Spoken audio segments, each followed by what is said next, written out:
You're listening to Cars and Coffee, your local home for IndyCar, Formula One, and sports car racing news. Here on 91.3 WHJE. And now, here's your host, Nathan Ward. Hello, and welcome back to Cars and Coffee here on 91.3 WHJE. My name is Nathan Ward. As always, make sure to follow us on Instagram at carsandcoffee_WHJE. Follow the station at WHJE_radio. You can find live show replays of Cars and Coffee on YouTube at TWIRvids, and you can listen live anywhere in the world at WHJE.com. Before we get into the news today, this week we lost a legend in the Indianapolis broadcasting community. Bob Kevoian, the co-founder of The Bob and Tom Show, which has been broadcast from here in Indianapolis since 1983, passed away at his home on Friday at the age of 75. Kevoian, who had been retired from the show since his and Tom's induction into the National Radio Hall of Fame in 2015, had been battling stomach cancer since 2023. He created the show with his friend Tom Griswold, and they quickly rocketed from a small local news/comedy show to national syndication throughout the 80s and early 90s. Notable for hosting all manner of music, sports, and comedy voices from around the U.S., as well as their hilarious coverage of the state's crown jewel, the Indianapolis 500, Kevoian met Tom in 1980 during their time at WMBN in Petoskey, Michigan, and the laughs the duo brought to the community throughout their 32 years on air together have touched many other corners of the broadcasting world, including IMS Radio Network reporter Jake Query, who said this on Twitter. Take the best characteristic of your 10 closest friends, put all 10 of those things into one person, and that person was Bob Kevoian. More than all else, Bob loved his wife Becky and his 3 sons, who were by his side Friday night as he passed away after listening to his favorite album for the last time. That album is Abbey Road by the Beatles, which we will play music from today in his honor. The Bob and Tom Show still continues on today, hosted by Tom, Christy Lee, Chick McGee, and a rotating cast of characters old and new. But something that will be missed every day by every listener of the show will be that man in the LA Dodger cap and the mustache that sat in the DJ chair. Thank you, Bob, for making Indiana radio so special for 32 years. You will be greatly missed. We will be back with more news after this station ID. You're listening to 91.3 WHJE. Moving in to our actual news for today, the final entry for the 110th running of the Indianapolis 500 is expected to be filled by Katherine Legge, who is most likely been confirmed as the driver of a Chevrolet-powered A.J. Foyt racing car, featuring significant support from General Motors and her sponsors to complete the field of 33 for this year. Foyt has repeatedly declined to comment when asked by the media, but Legge has restated her intent to get back to the speedway, saying, quote, "All I can say is I'm working hard to get back." Racer.com understands that the decision was made by GM and IndyCar to place Legge in that third A.J. Foyt entry earlier this week, and had multiple contenders who were vying for the opportunity. Separate from the support offered by GM, Legge has been active across multiple racing series, including NASCAR in recent years through committed sponsorship from cosmetics brand e.l.f. This week, the full-time IndyCar teams, 25 of them, are in sunny Southern California for the Acura Grand Prix of Long Beach, alongside the IMSA WeatherTech Sports Car Championship, whose race for some reason carries the same name. In qualifying, the single-car format was used again in the Firestone Fast 6. The headline coming into this week is that will be used at every single street race for the rest of the year, that being Long Beach, Detroit, Markham, and I don't know the schedule. Oh my gosh. Long Beach, Detroit, Markham, and there's one other later in the year. Actually, it's just the 5 street races. It's St. Pete, Long Beach, Detroit, and Markham. Those are the 5. They did not use it at St. Pete. They will use it for the remaining races. Or no, it's St. Pete, Arlington, Long Beach, Detroit, Markham. Yeah, there we go. I can think today. Moving over to qualifying highlights, Felix Rosenqvist snatched the pole position in a great Saturday for Meyer-Shank Racing across both IndyCar and IMSA. We will get back to the IMSA race later. Roman Grosjean and Nolan Siegel, unfortunately, both suffered crashes in practice yesterday that required significant repair. Nolan Siegel especially is kind of in the hot seat now at McLaren. He has not had a great 2026. His 2025 season was incredibly subpar for the equipment that he was in, and honestly, this has not been a well done experiment for Siegel and the McLaren team. Yeah, he has money, and he's I imagine McLaren's going to keep him in the seat for the rest of the year, but it's McLaren. They kick drivers out. They've kicked drivers out before mid-season, and I would not be surprised if they do it again, but I also would not be surprised if they just tough it out and keep him in that seat, unless one major factor. The top 22 cars in the championship get extra $1.3 million bonuses. That, if the 6 car falls way far behind that top 22 cut line in entrant standings, so just the car, not the driver, which they're the same unless you switch drivers. If the 6 car falls too far behind that top 22 cutoff line in the entrant standings, I want to say owner points, I'm in a NASCAR mood today, that is when McLaren could consider making a change. And that would not surprise me at all. They've done it. I imagine this will come after the Indianapolis 500. Siegel, I feel, is a more capable oval driver. But it's an experiment that has not gone well for either side. McLaren's essentially had a moving chicane third car, and I think they're going to want to get someone else in that car very quickly, because if you look at qualifying, Siegel qualified dead last, not because he crashed. That crash was in practice. They got the car repaired. He went out and qualified, and he was a whole roughly 2 miles an hour slower than the pole sitter Felix Rosenqvist. Speaking of qualifying, our starting grid for today at the Acura Grand Prix of Long Beach, front row is the number 60 Felix Rosenqvist. Alongside him will be Pato O'Ward for Arrow McLaren. Alex Palou and Kyle Kirkwood will share row 2 in the 10 and 27. Those, I think, are your 2 main championship contenders. It's going to be either the 10 or the 27, I think, walking away with the Astor Cup at season's end. David Malukas and Scott Dixon share row 3 with Will Power in 7th and Scott McLaughlin in 8th, the former Penske teammates. Kyffin Simpson starts 9th, and Graham Rahal rounds out the top 10. Christian Lundgaard and Rinus VeeKay share row 6, while 13th place Marcus Armstrong shares row 7 with Joseph Newgarden. Row 8 belongs to Marcus Ericsson and Christian Rasmussen, with Louis Foster and Alexander Rossi behind them in 17th and 18th. Dennis Hauger was the best of the rookies, starting 19th in car number 19, with Kyle Collette, another rookie, right next to him on row 10. Mick Schumacher, all 3 rookies will start in a row in 19th, 20th, and 21st, with Santino Ferrucci, Roman Grosjean, Stingray Robb, and Nolan Siegel rounding out the 25-car field for the Acura Grand Prix of Long Beach. Now, I'm going to start doing Pick 5 again. I started this a couple weeks ago, I think. I'm redoing the pick format where I don't pick one specific driver. I do something that's more similar to what Bob Pockrass does. Bob Pockrass is the NASCAR reporter for Fox. He does NASCAR and he sometimes does IndyCar. But what Pick 5 is, or how I've designed it, I pick 4 drivers that are true contenders. And then I have one driver that could maybe could be a surprise. Maybe a driver that starts a bit further back, but has the capability to climb up the field and potentially snag the win. My pick 5 for the Acura Grand Prix of Long Beach this week is the number 9 of Scott Dixon, the number 10 of Alex Palou. He will be in here pretty much every time, I imagine, this season. Palou, you can never count him out unless he is actually out of the race. Same thing with Kyle Kirkwood. So Palou and Kirkwood are essentially shoo-ins for being contenders for the win every week. So you have my 4 contenders are Dixon, Palou, Kirkwood, and the pole sitter Felix Rosenqvist.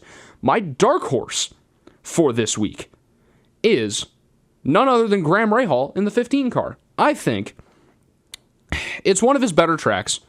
RLL as a whole does better on road and street courses, and this is one of Graham's better tracks. He was faster than his qualifying position in practice. He was top 5 in practice, but I think he has the long run speed to be a contender, or at least a thorn in the side of these top 4 or 5 guys for the entire race.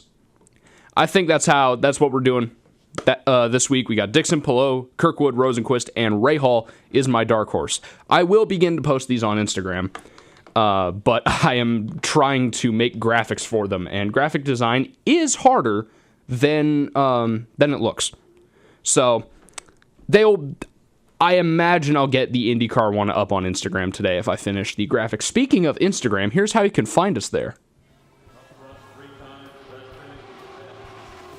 Want to get in touch with the show? Head over to the Cars and Coffee Instagram page at carsandcoffee_WHJE and send us a message. That's at carsandcoffee_WHJE. I'll try to answer as many messages as possible. You can watch the Acura Grand Prix of Long Beach. I believe it is at 5 o'clock on Fox.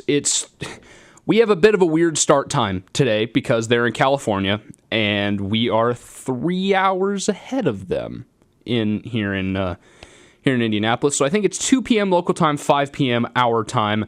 Check the Instagram if you want to be sure. I will post it later. Here, we're going to cut to a song break in honor of Bob Cavoy, and we're playing some Beatles today. Here's Oh Darling. We'll be right back.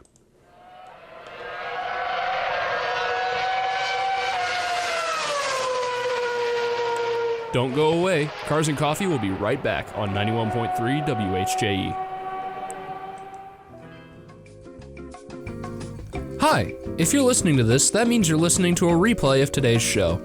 I just want to say thank you for listening, and make sure to subscribe to the This Week in Racing YouTube channel so you never miss another episode of Cars and Coffee, along with highlights from your favorite motorsport series. If you're listening on the WHJE website, go to youtube.com/@TWIRvids. If you're listening to this on YouTube, just click the button below. Thank you so much for listening. Now, let's get back to the show.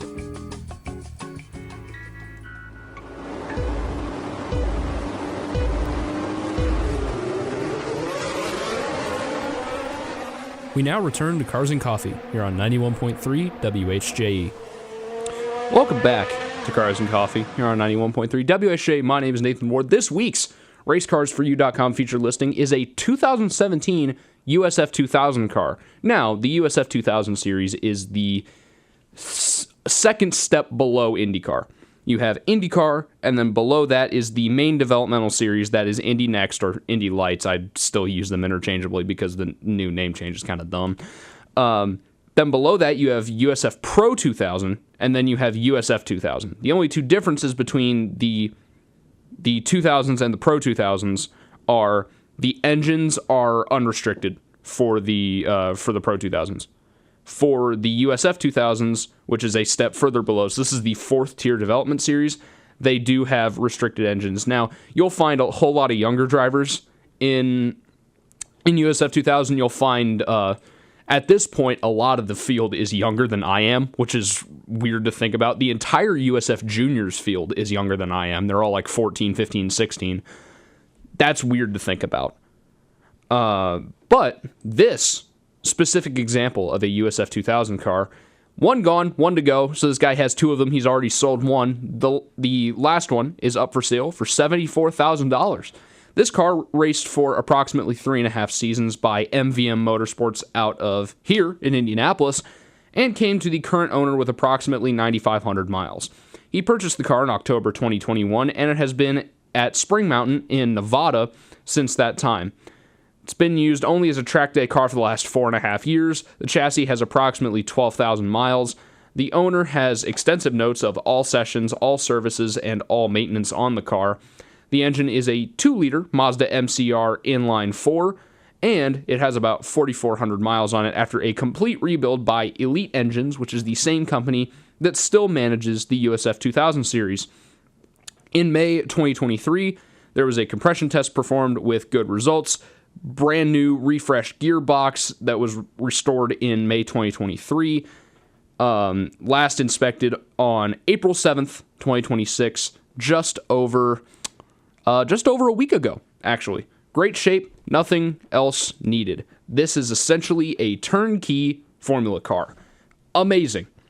You can get this for $74,000. It is a great looking car. I love the USF 2000 car. This is pre-Halo, so it's probably a bit easier to get into. And even without the Halo, you're not going to race it competitively. If anything, it's going to be like historic racing, but I don't even know if this thing's eligible for historic racing. But it makes a fantastic track day car. And honestly, I've heard it's a joy to drive. It looks fun. It looks like it is just a shrunk down IndyCar, which is what I love about how IndyCar has done their development series, is that all of their cars are appropriately sized compared to each other, and they all look like mini Indy cars, just progressively smaller as you go down the ladder, and that's what I love. And they're all competitive. Every single series is competitive, no matter the age group, car, engine size, everything. IndyCar got it right with the development ladder, And for $74,000, you can own a USF 2000 turnkey-ready race car. Or maybe not turnkey, but turn starter. I always joke when Roger Penske says start your engines at the start of the Indy 500, the drivers can't start their own engines. So it's really just guys start their engines. So I've always found it weird that you can't start the car from inside the car, but it'll add extra weight. So I kind of understand it from that perspective, but it's kind of weird anyway. When we come back, we will talk about the other half of the Acura Grand Prix of Long Beach, that being the IMSA WeatherTech Sports Car Championships 100-minute race at the Southern California Street Course. We will be back right after this. Here's Here Comes the Sun.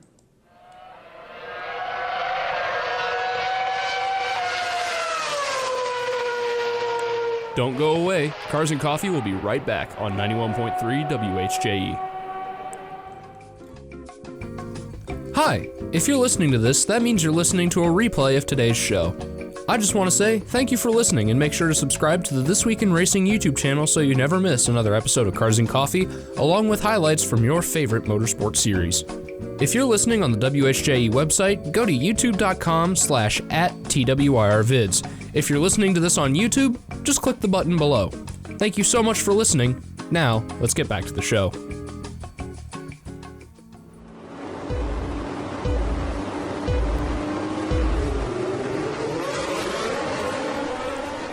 We now return to Cars and Coffee here on 91.3 WHJE. Welcome back to Cars and Coffee here on 91.3 WHJE. My name is Nathan Ward. Before we get into the IMSA weekend here on the streets of Long Beach, here's how you can find the show on YouTube. Want more racing news and highlights along with full show replays? 241.428 miles an hour. Head over to the This Week in Racing YouTube channel so you never miss an episode of Cars and Coffee and highlights from your favorite racing series. Just go to youtube.com/@TWIRvids. This week, the IMSA WeatherTech Sports Car Championship accompanied IndyCar to the streets of Long Beach. Renger van der Zande and Nick Yellowly gave Acura a long-awaited first Long Beach victory on Saturday's 100-minute sprint race. On a weekend where Acura's involvement is being increasingly questioned, more on that next week, the number 93 team put the field on ice for the whole 100 minutes in GTP, but they lost the lead early in the running to the number 31 Action Express Racing Cadillac of Jack Aitken. In what initially looked to hand the advantage to the Cadillac, a well-timed caution while the 93 was in pit lane put them back in front. Van der Zande then held off Frederick Vesti, Aitken's co-driver, and drove to a .818 second win over the Dane, subbing for Earl Bamber, who is at the WEC round at Imola. More on that next week. Actually, the World Endurance Championship round at Imola is still going on right now. There is just over an hour left. It is a Toyota 1-2 Car 8 from Car 7, and the Ferrari AF Corsa number 51 rounds out the podium at the moment. The Toyota number 8 has a one-lap lead over the sister car with the 51 and the 7 on the same lap. In LMGT3, the number 10 Garage 59 McLaren leads from the number 69 BMW and the number 33 Corvette, all within 20 seconds of each other. But back to IMSA. This win for Meyer-Shank marked the Ohio-based team's maiden win in any series on the streets of Long Beach, and they also sit on the pole for the IndyCar race today. Looking to double up is Meyer-Shank Racing this weekend.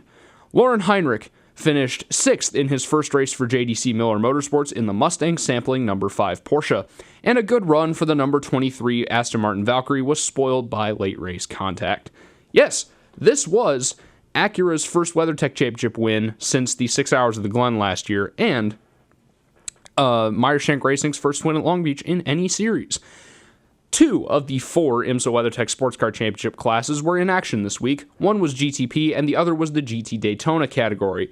Aaron Tielitz and former IndyCar driver Benjamin Peterson came out on top in the GTD class aboard their number 12 Vassar Sullivan Lexus, holding off the number 96 Turner Motorsports BMW and the number 34 Conquest Racing Ferrari. Pfaff Motorsports was on track to record a career-best 4th with its Lamborghini Temerario GT3 until Andrea Caldarelli was forced to make a late race drive-through penalty for incident responsibility. So, coming out of the hairpin, the Pfaff Lamborghini got into the number 66 Gradient Racing Ford being driven by Corey Lewis, and he chopped across towards the wall and it took the front end off the Ford. That giant Ford Mustang nose sitting in the middle of the road brought out the race's fifth and final yellow with less than 10 minutes to go, but they got it cleaned up quickly. The FAF penalty promoted the number 70 Inception Racing Ferrari to fourth place in class, while a last lap pass on the number 36 DXDT Racing Chevy Corvette of Mason Philippi gave fifth place to the other Vassar Sullivan Lexus of Frankie Montecalvo. The 36 crew has to be given a shout out. So the number 12 initially, was it the 12 or the 89? One of the Vassar Sullivan Lexuses qualified on pole. I believe it was the 89 car. And they were sent to the back because of a ride height infraction. They didn't pass technical inspection post-qualifying. That gave the pole to the number 36 Corvette. That Corvette is driven by Mason Philippi, as mentioned earlier, and Robert Wickens, former IndyCar driver who was paralyzed in an accident at Pocono back in 2018. He has been on the road to recovery. He has since won an IMSA Michelin Pilot Challenge Championship, the IMSA series, organization's like second tier series. He's won a championship there. He has stepped up to run the sprint racing rounds in the number 36 Corvette, and he has a special hand control wheel. He can drive super well. He qualified second on track, and that was promoted to pole. He led his entire opening stint of the race. When they came in for the pit stop, he has a dedicated driver carrier that he works with during pit stop practice that goes over, undoes, his belts are undone. He picks Robbie up out of the car and walks him over to the pit wall, while Brian Sellers, who is DXDT's like director of competition, usually the executives don't get to go over the wall. Brian Sellers is built different. He goes over the wall to assist Mason Philippi getting in the car. This is why they always have Robert Wickens start the race, because it is easier to get him out of the car than to get him in the car. That's just how it works with having the driver carrier, and they do this incredibly well. They can fit it into a normal 40-second pit stop, and they run like a well-oiled machine. They faded a little bit later just due to where they came out relative to the other cars and when the other cars pitted, but a massive shout out has to be given to the number 36 DXDT team for an amazing job, and Robert Wickens for continuously defying the odds and showing that even though he can't really use his legs, he is still a fantastic race car driver. Like, going back to 2018 before his crash, Wickens won Rookie of the Year even though he missed the last three races of the season.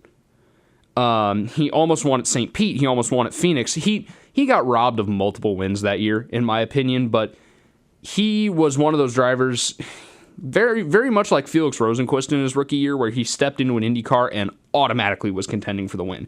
He was a talent that was unseen for years, and it's such a shame that he had his career derailed like that, but he is making a fantastic run for himself in sports cars, and he'd love to return to the Indy 500. He said he's been working with Brian Herta and a couple other people alongside Andretti, because Brian Herta is the guy he drives for in Michelin Pilot Challenge with Hyundai. They've been supposedly working together on getting a new IndyCar hand control system done so Wickens can compete in the Indy 500 again. That would be awesome. That would be awesome to see. Great for Robert Wickens. I wish him the best.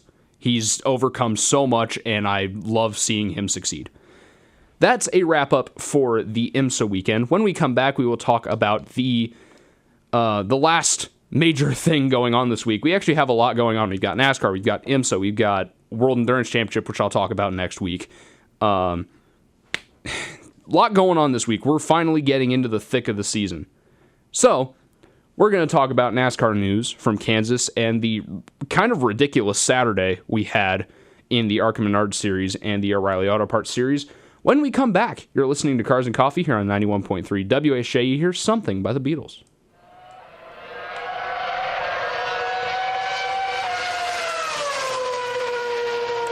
Don't go away. Cars and Coffee will be right back on 91.3 WHJE. Hi, if you're listening to this, that means you're listening to a replay of today's show. I just want to say thank you for listening and make sure to subscribe to the This Week in Racing YouTube channel so you never miss another episode of Cars and Coffee, along with highlights from your favorite motorsport series. If you're listening on the WHJE website, go to youtube.com/@TWIRvids. If you're listening to this on YouTube, just click the button below. Thank you so much for listening. Now, let's get back to the show.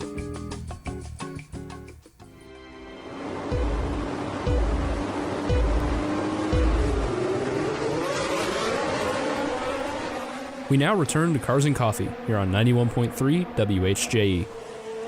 Welcome back to Cars and Coffee here on 91.3 WHJE. My name is Nathan Ward. Our final segment of this week's show is about NASCAR and their visit to Kansas Speedway. The NASCAR Cup Series and the O'Reilly Auto Parts Series visit Kansas Speedway this weekend, and along with the two top-tier NASCAR Touring Series, the fourth-tier series, the ARCA Menard Series, hosted a 150-mile event early on Saturday. In that race, Gio Ruggiero won the tied 150 ahead of Daniel Dye, who was making his return from a suspension. Motorcycle drag racer Destiny Spurlock finished in the top 10, starting for MBM Motorsports after starting last and being spun by eventual winner Ruggiero. There's a bit of controversy there because Ruggiero was quite far behind then leader Jack Wood in the Pinnacle Racing Chevy. He needed a yellow to catch up. He was like 10 to 12 seconds back, and there was no way he would have caught him without a yellow. There were like 7 laps left. So Spurlock left Ruggiero the open line as a lapped car is supposed to do, and Ruggiero just dumped her. He's gotten a lot of flack for this, especially since that was Spurlock's first ARCA National Series start. But, you know, when a lap car leaves the low line open for a leader or one of the leaders, the leader should probably use the low line like they're supposed to. But Gio's like, no, I need a yellow. I'm not going to win unless I get a yellow, and just dumped the 66, and that's how we got here. We almost he could have screwed that up, and we almost got a Daniel Dye win, man. That would have been that would have been wild. Because Jack Wood was eventually wrecked on the ensuing overtime attempt, which led to another overtime attempt, which was uneventful, and Ruggiero took the win. Popular YouTuber Cletus McFarland took part in the race for Rhett Jones Racing, but unfortunately dropped out early due to a colossal engine failure in an incident that also took out Isabella Robusto in the Nitro Motorsports car and Andy Jankowiak driving his own car. Cletus's YouTube buddy, Squirrel McNutt. What are these names, dude? He fared better, though, finishing 12th in his Rhett Jones Racing Ford Fusion. And Greenwood, Indiana native Brayton Laster also competed in the race, driving the Wayne Peterson Racing 06 car. Wayne Peterson's a really cool guy, I hear. I should really do a video on him. He's been everywhere. He was the translator for the president of South Vietnam during the Vietnam War. He's a Vietnam vet. He's now an ARCA team owner. This dude has one heck of a story, and I'd love to tell it. But unfortunately, the 06 car dropped out early after transmission trouble. Moving on to the O'Reilly Auto Parts Series, that race kicked off in dramatic fashion. I actually missed the start because I was going to go eat dinner. I'm like, maybe I should just miss the start of the O'Reilly race. I'm kind of hungry. But, like, nothing's going to happen. Nothing's going to happen. It's the start of the race. But I was very wrong. The race kicked off on lap 2 with Carson Kvapil flipping down the backstretch. Contact from William Byron's Chevy turned Kvapil's car sideways near the front of the field. Parker Retzloff piled into the rear end of the number 1 Chevy and sent it airborne, and the car proceeded to barrel roll down the backstretch, coming to rest on its roof. Kvapil escaped unharmed, but the damage to the car was incredibly severe. So if someone listening here doesn't really understand how, like, car crash physics work, if the car comes apart, that means the car is dissipating, more energy is going to the car than going to the driver. So usually, not every time, but usually, there are a couple exceptions, but most of the time, if you have a nasty roll like that, the driver's usually just dizzy or, at worst, maybe concussed, at least in a modern era. Because the car crumples. It's intended to crumple, and it dissipates energy. That's what Carson Kvapil's car did. It barrel rolled down the backstretch, coming to rest on its roof. They showed a piece of sheet metal, like from the roof of the car that was dug into the pavement that they were trying to rip out and could not rip out of the pavement. I don't know if they ever did, if they like broke out a saw or something and just sawed it down level, but there was a piece of sheet metal stuck in the pavement. The roof had been sheared away from the door panel on both sides of the car, and the only place that had kept the roof from peeling away completely was a spot near the center of the windshield. But most importantly, Kvapil exited the car unharmed, and the race continued with Brandon Jones, Taylor Gray, and Sheldon Creed appearing as the true contenders.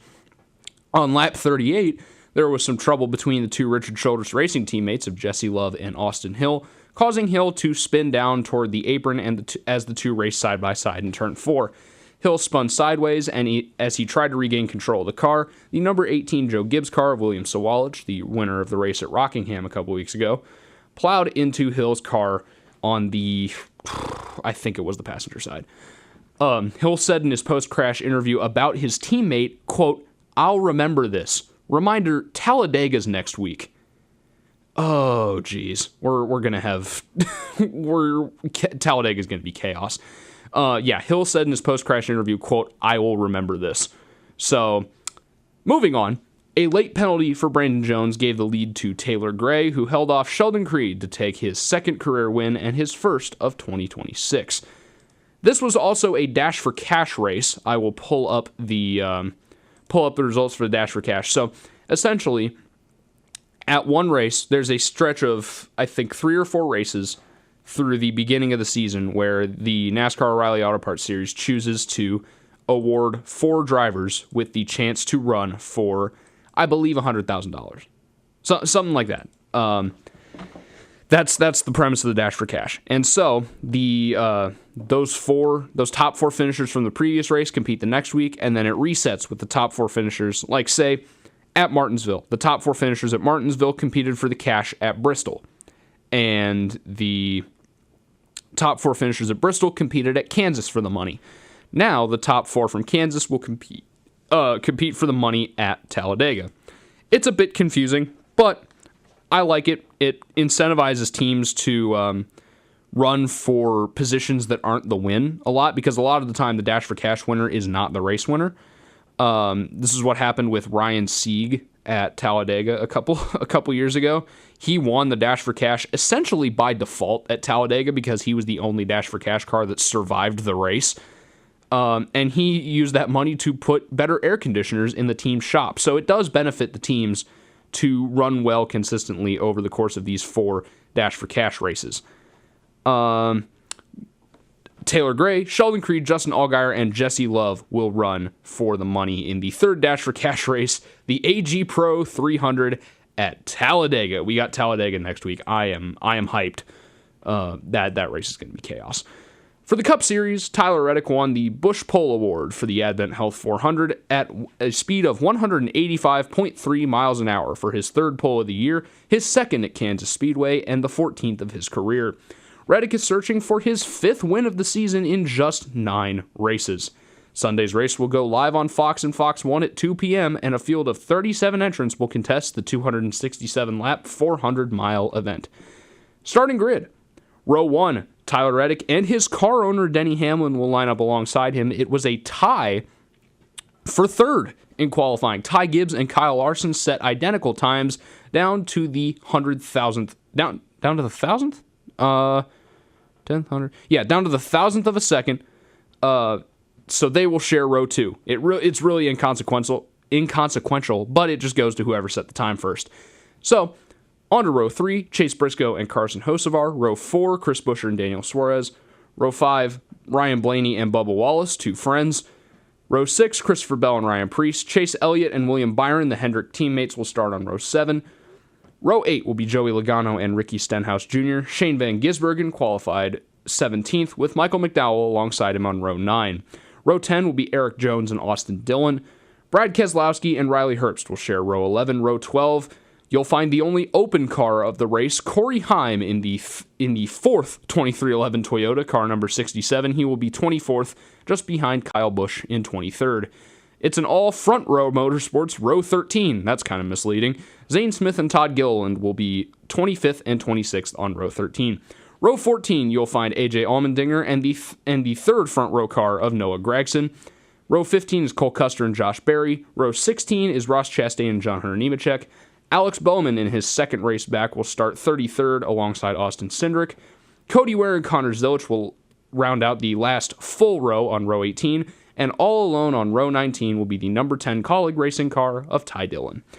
Once again, Sunday's race will go live on Fox at 2 p.m. Eastern, and that will be followed by the IndyCar race directly afterwards on network. Pick 5 for Kansas. I'm going with Kyle Larson, Denny Hamlin, Chase Briscoe, and Tyler Reddick as my contenders. It just seems like a Toyota day for me, and honestly, if a Toyota doesn't win, I don't think it's going to be a Ford. I think it's going to be a Chevy. So my 2 non-Toyota picks, my contender is Kyle Larson, and my dark horse for this week at Kansas is the number 77 of Carson Hocevar. He had a good qualifying, and he is just itching to get that first career win, and if he can even get close to the leader near the end of the race, you betcha he's going to go all out. Someone's probably getting turned. But if Hocevar's still up there, it'll be a fantastic show, and I think that's what will happen tonight. That's it for today's show. Thank you for listening. And once again, our condolences go out to the entire Kavoyan family, the Bob and Tom crew, and I cannot say enough the impact of Bob Kavoyan on the Indianapolis radio scene and anyone who wants to go into broadcasting. The Bob and Tom Show is a very good marker for fame and how to lay out or conduct a proper, funny, great radio show. Thank you for listening to Cars and Coffee this week here on 91.3 WHJE. We will be back with normal programming next Sunday at 11:30 a.m. Eastern. Here's I'm Shaken by Jack White.